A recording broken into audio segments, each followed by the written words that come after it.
Olá, boa noite, bem-vindo, bem-vinda. Você fica agora com as notícias que são destaque em Minas nesta quinta-feira. Avião faz pouso forçado em Confins, fecha a pista do aeroporto por mais de 10 horas e causa transtornos a centenas de passageiros. Polícia Federal cumpre mandados de busca e apreensão na casa da mãe do senador Aécio Neves. Diplomados, também a ação dos eleitos em Minas Gerais tem protestos, e agressões entre os parlamentares. E quando o assunto é empreender, os jovens já representam quase 20% dos novos microempreendedores individuais brasileiros. Mais informações sobre essas e muitas outras notícias a partir de agora.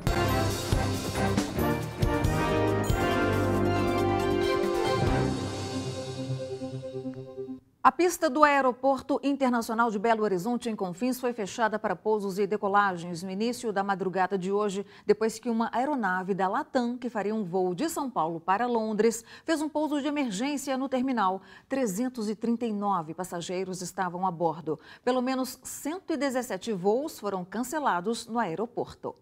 Um desespero.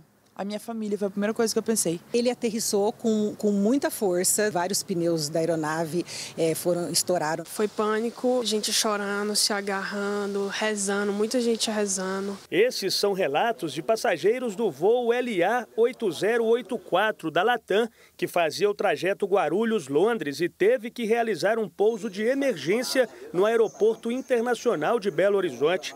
Esta estudante, assim que desembarcou da aeronave, usou uma rede social para desabafar sobre os momentos de tensão vividos a bordo. No momento do áudio eu pensei, eu só queria que pousasse logo, eu estava contando os minutos no meu relógio, só que pousasse logo. O áudio a que Ana Paula se refere é um que, segundo esta advogada, seria para a torre de comando do aeroporto, mas vazou da cabine do comandante para o restante do avião. A gente escutou o comandante falando provavelmente com a torre de controle, que ele dizia assim, a situação é muito grave, eu não consigo nivelar ou estabilizar o avião. De acordo com a companhia, 339 passageiros estavam a bordo. 8 rodas do trem de pouso da aeronave ficaram danificadas com o impacto da aterrissagem. Segundo a BH Airport, concessionária que administra o aeroporto, todas essas rodas foram trocadas durante a tarde. O incidente causou desespero em quem estava no avião e caos no aeroporto. Até o fim da manhã, 132 voos já haviam sido afetados no Aeroporto Internacional de Belo Horizonte e em outros aeroportos pelo Brasil, como em Brasília e Salvador. O reflexo disso foi muita confusão, filas grandes, gente perdendo o compromisso e sem saber se iria ou não embarcar. Eu moro em Espírito Santo, entendeu? E aí eu quero a solução, se eu, mas me leva de volta, entendeu? Que eu posso ficar aqui, né? Tem um casamento para eu ir amanhã lá e até agora não tenho previsão se eu vou chegar a tempo ou não. As pessoas, muitas ficaram nervosas, não houve nenhum caso de atendimento médico de emergência e sim só algumas pessoas nervosas que elas já estão sendo atendidas pela companhia aérea para recolocação em hotéis. Este professor universitário teve que optar por viajar de ônibus para não perder todos os compromissos. A formatura não tem como, né? Já era. Pegaríamos às 4h05 para chegar em Guarulhos às 5 da manhã. Por meio de nota, a BH Airport informou que a equipe que atuou na pista logo após a aterrissagem do avião foi composta por 16 profissionais, entre médicos, bombeiros, aeródromo e profissionais de operações. O pouso do avião aconteceu a 1h43 da manhã e o acionamento de emergência feito pelo piloto foi uns 15 minutos antes e todo o atendimento segue os protocolos internacionais e durou 46 minutos. Por volta do meio-dia, o Aeroporto Internacional de Belo Horizonte voltou a funcionar, mas com restrição. E entre meio-dia e 1h20 da tarde já haviam sido confirmadas 6 decolagens e 2 pousos. Jéssica viajava de avião pela primeira vez. Eu só lembro de ter pensado assim, ok, então é isso mesmo, vai acabar aqui. É assim que acaba. Eu fiquei traumatizada. Até porque a gente não sabe se nós vamos seguir a viagem ou se nós vamos voltar. E se nós optarmos por voltar, nós estamos pensando em voltar de ônibus. A Latam Airlines Brasil informou por meio de nota que o pouso de emergência da aeronave ocorreu em razão de questões técnicas e reforçou que trabalha para diminuir os impactos aos passageiros. Com relação às causas do incidente, a Latam informou que apura o ocorrido e colabora com as autoridades no processo de investigação. Os passageiros devem confirmar a situação dos voos na página das companhias. A Azul Linhas Aéreas informou que as operações estão sendo retomadas gradualmente no Aeroporto Internacional de Belo Horizonte. Durante esse período, a companhia esclarece que os voos poderão sofrer atrasos e cancelamentos e que os clientes afetados podem remarcar os bilhetes sem custo adicional. A Gol disse que ainda não tem previsão da normalização dos pousos e decolagens das aeronaves da companhia, já que isso depende da liberação total da pista e da operação aeroportuária. A Avianca Brasil confirmou que 2 voos foram cancelados e esclareceu que os clientes impactados podem remarcar as passagens sem custo adicional nos próximos 7 dias ou obter reembolso integral. A Infraero disponibilizou para as companhias a utilização do aeroporto da Pampulha. Segundo o órgão, 9 voos foram alterados para o terminal. E depois de quase 10 horas sem pousos e decolagens no Aeroporto Internacional de Belo Horizonte, em Confins, a pista foi parcialmente liberada no início da tarde. Quem traz para a gente informações é a repórter Wanda Sampaio, que está no aeroporto e conta para a gente agora qual é a situação de momento. Olá, Wanda, boa noite para você. Luciana, boa noite para você, boa noite a todos. A previsão de que o avião seria retirado da pista às 7 horas da noite não vai mais se concretizar. Houve atrasos. Essa previsão agora passou para cerca de 10 horas da noite. O que aconteceu? No início da tarde, os pneus chegaram aqui em 2 aviões, mas só no fim da tarde uma aeronave da FAB trouxe o restante dos equipamentos, inclusive um macaco hidráulico. Então, só então os trabalhos realmente começaram a ser feitos efetivamente. A gente observa ali, mecânicos, funcionários estão trabalhando, a aeronave ainda está na pista, ocupa a pista desde a madrugada de hoje. Aqui a situação é a seguinte, há um controle para a chegada e saída dos aviões, já que aqui no Aeroporto Internacional da Pampulha há apenas uma pista. Então, nesse controle, um avião desce, controla, um avião sobe e nesse momento no saguão do aeroporto o movimento já é bem menor, muitos voos cancelados, muitos voos atrasados, voos que foram transferidos para o aeroporto da Pampulha e os passageiros que estavam no voo que fez o pouso de emergência embarcaram em 3 voos para São Paulo e só então vão seguir viagem para Londres. A situação é essa aqui, Luciana. Obrigada, Wanda Sampaio, que trouxe para a gente, portanto, as informações de momento. 3 mandados de busca e apreensão foram cumpridos hoje em Belo Horizonte, em endereços ligados ao senador Aécio Neves, do PSDB. Esta é a 2ª fase da Operação Ross, realizada pela Polícia Federal, que investiga o recebimento de vantagens indevidas por parte do senador.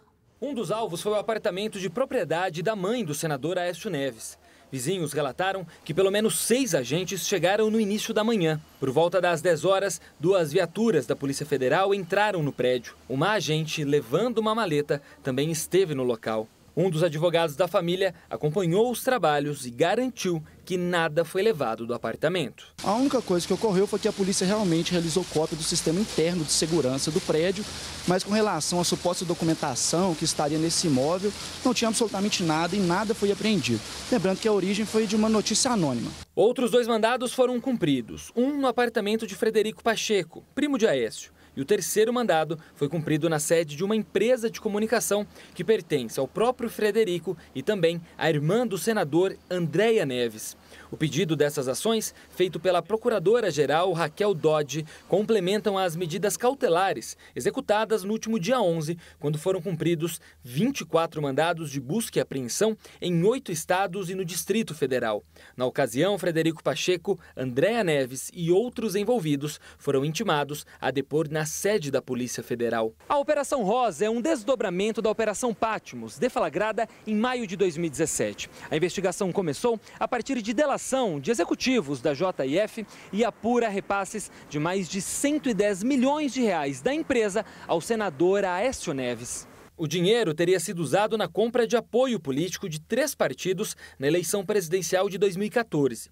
Joesley Batista, um dos executivos da empresa, deu detalhes de como o repasse era feito. Inclusive eu comentei com ele, eu falei, pois é, Aécio, até chamei o teu pessoal lá, o teu primo, o pessoal está reunido lá, vendo como é que nós vamos fazer os contratos.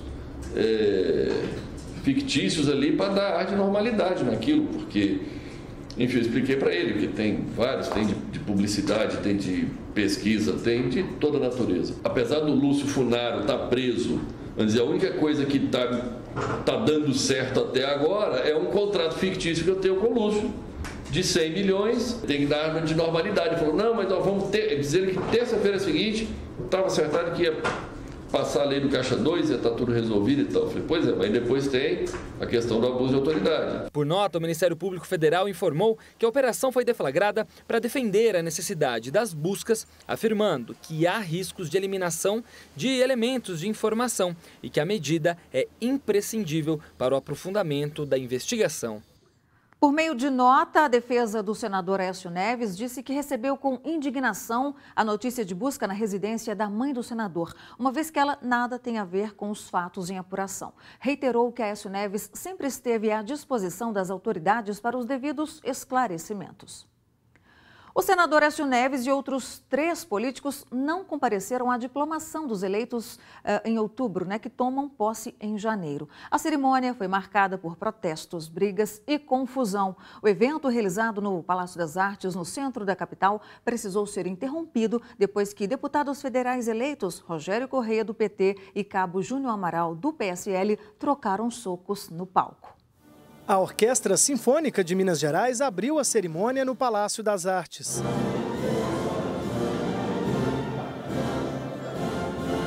Logo em seguida, o presidente do TRE de Minas, desembargador Pedro Bernardes, deu início à diplomação dos eleitos. O primeiro a receber o diploma foi o futuro governador Romeu Zema, do Partido Novo.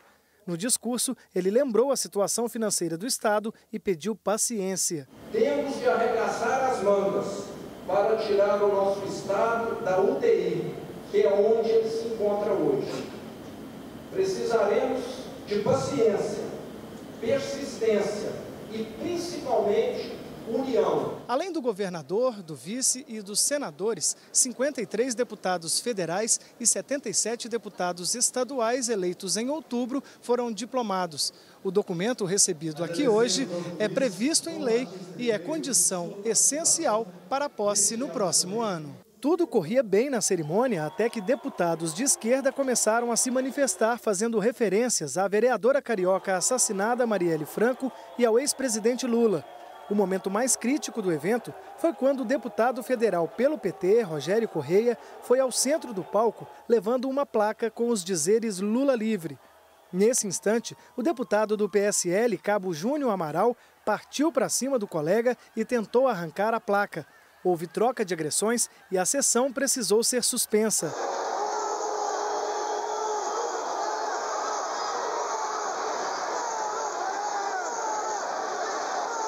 Fui lá e retirei a placa das mãos dele, no intuito, sim, de conduzir para uma solenidade de ordem, que respeitasse todos os outros. Momento que ele tentou me acertar com um soco, e aí é ato reverso, não tem como. Essas ideias neofascistas que estão vindo no Brasil são perigosas, e a gente não pode permitir que isso aconteça sem mostrar também a nossa reação pacífica, mas a nossa reação firme. Depois de alguns minutos, a sessão foi retomada com clima de tensão no palco e na plateia.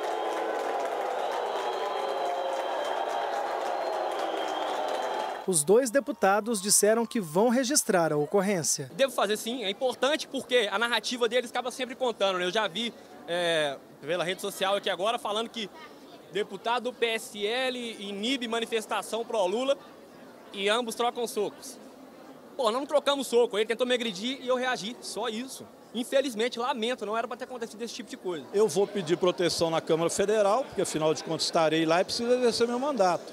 E estou ameaçado. Segundo lugar, vou na Justiça, com base no Estatuto do Idoso, colocar a tentativa de agressão que este policial tentou fazer em mim. Deputados estaduais aprovaram hoje o orçamento anual de 2019. A lei orçamentária anual prevê um déficit de 11 bilhões e 400 milhões de reais. A votação ocorreu depois de um acordo de líderes que retirou da pauta o projeto de lei de autoria do governador Fernando Pimentel sobre a criação de um fundo extraordinário para estimar futuras fontes de receitas que serviriam para quitar as dívidas da atual gestão. O coordenador da Defesa Civil de Belo Horizonte, Coronel Alexandre Lucas, ocupará o cargo de secretário nacional de Defesa Civil no governo do presidente eleito Jair Bolsonaro, do PSL. A informação foi confirmada pela assessoria de imprensa da Defesa Civil da capital. Alexandre Lucas é coronel reformado da Polícia Militar, atua na Defesa Civil de BH desde 2004. Formado em Ciências Militares, com ênfase em Defesa Social pela Academia de Polícia Militar de Minas Gerais, o coronel Alexandre Lucas é pós-graduado em Segurança Pública e em Gestão Estratégica de Segurança Pública pela Fundação João Pinheiro. A assessoria de Alexandre Lucas não deu detalhes sobre como ocorreu o convite. Disse apenas que o currículo profissional dele favoreceu para que ele fosse o escolhido para o cargo. 2 detentos da penitenciária José Maria Alquimim, Ribeirão das Neves, na Grande Belo Horizonte, foram executados hoje de manhã em um posto de gasolina no município. De acordo com a Superintendência de Administração Prisional, os homens tinham autorização para sair do presídio para trabalhar. As imagens de uma câmera de segurança do posto de combustíveis mostram uma frentista abrindo o capô do carro. Era um procedimento comum, tudo dentro da normalidade, até que o motorista de camiseta branca desce do veículo. Ao mesmo tempo, um carro preto chega e para atrás da bomba. O passageiro desce armado e efetua 3 tiros. A vítima cai e o suspeito ainda faz outros disparos. Enquanto isso, o motorista do veículo preto, também com uma arma, executa o passageiro que está dentro do carro prata e ainda atira contra um homem caído no chão. Os 2 morreram no local. As vítimas eram detentos em regime semiaberto e tinham autorização para sair para trabalhar. E de acordo com a Superintendência de Administração Prisional, eles estavam em horário de trabalho. Veja a seguir, cada vez mais jovens se tornam microempreendedores. E isso é um reflexo do desemprego.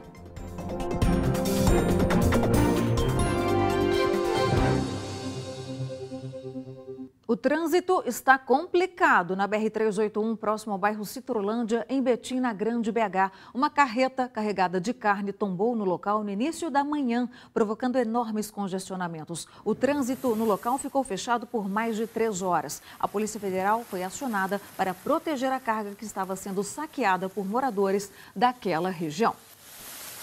Por falta de emprego, cada vez mais jovens buscam alternativas para abrir pequenos negócios. Quase 20% dos novos microempreendedores têm entre 18 e 25 anos.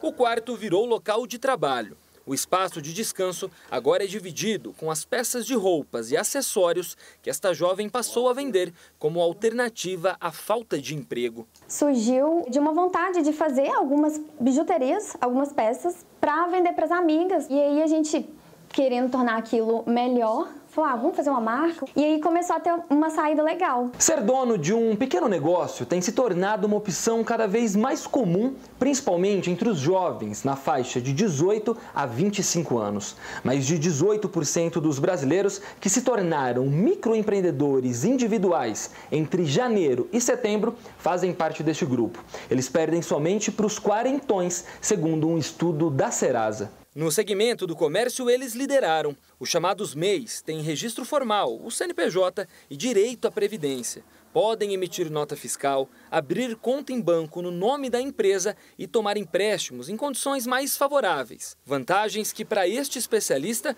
atraem os jovens, principalmente em tempos de mercado de trabalho difícil. O jovem moderno, né, que a gente diz, ele tem essa característica de querer ser empreendedor o quanto antes. Ele quer ser dono do próprio negócio e o microempreendedor individual é uma boa oportunidade para ele colocar essas ideias em prática. No início, este jovem de 22 anos fazia bombons para vender na porta de escolas. O negócio começou 2 anos atrás com apenas R$50.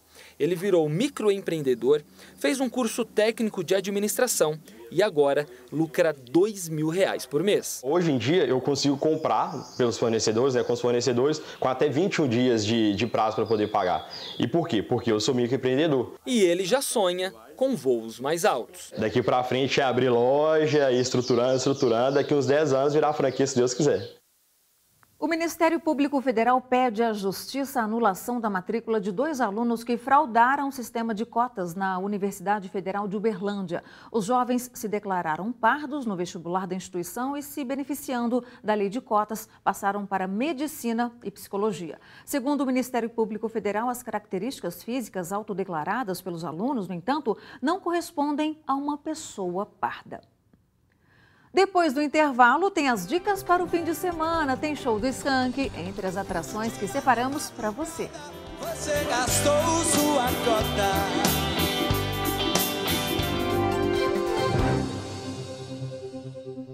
Cerca de 40 milhões de brasileiros de todas as idades sofrem com refluxo, um transtorno causado por uma falha no esôfago. Essa é a causa, por exemplo, da azia, e alguns alimentos podem piorar o problema. O refluxo é uma doença digestiva em que os ácidos presentes dentro do estômago voltam pelo esôfago, ao invés de seguir o fluxo normal da digestão.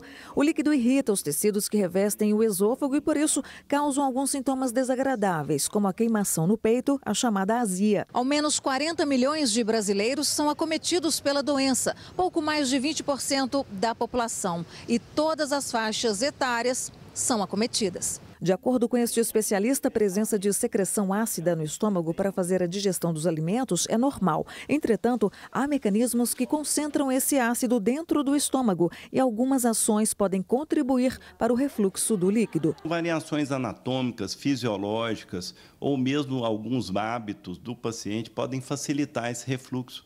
Por exemplo, comer muito de uma vez só, refeições volumosas. A epidemia da obesidade se acompanha de um aumento também epidêmico da doença do refluxo. Há 3 anos, José Maurício começou a sentir um desconforto após as refeições e uma sensação de que a comida e a bebida não estavam caindo bem. Após descobrir que estava com refluxo, alterou a dieta e fez alguns tratamentos. Quando a gente quer, às vezes, sair para uma festa, alguma coisa, você fica completamente impossibilitado de aproveitar um pouquinho, porque você sabe que o mal-estar no outro dia vem e ele é grande. No Brasil, a gente tem 4 oportunidades de tratamento. O mais comum e que atende a grande maioria dos pacientes, em torno de 90%, que é o tratamento clínico, através de medicamento contínuo ou por demanda.